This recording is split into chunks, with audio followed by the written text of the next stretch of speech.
At the very launch complex where NASA sent astronauts to the moon, new construction. The first launch off of this pad was a Saturn V. Kenneth Poimbuff worked on the famous Apollo missions.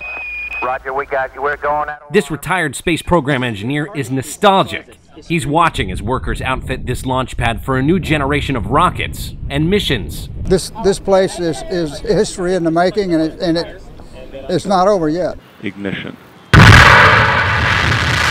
And in this new program we call Artemis, named after Apollo's twin sister, we will in fact send the next man and the first woman to the South Pole of the moon.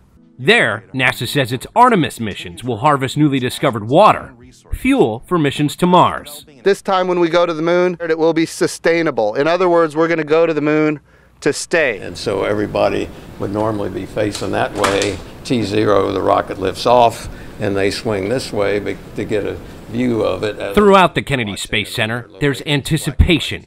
Robert Seek looks back in time. He's in the firing room. The first Apollo countdowns happened here, but he's really looking ahead. Oh, I said, well, okay, we proved we can go to the moon now. Yeah, let's find out more about those other planets out there. From the vehicle assembly building, where most moon-bound spacecraft have taken shape. We will continue that legacy and that process as we stack our SLS rocket here, hopefully next year. To the crawlers that carried a generation of spacecraft to the launch pads. Houston, you're a go for landing, over.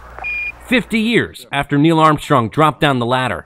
Yeah, I'm going to step off the limb now. And uttered those famous words. That's one small step for man, one giant leap for mankind. NASA is leaning on the past to take us to the future. Full stress test. From the Artemis mission to the Space Launch System and Orion spacecraft, and an eventual mission to Mars.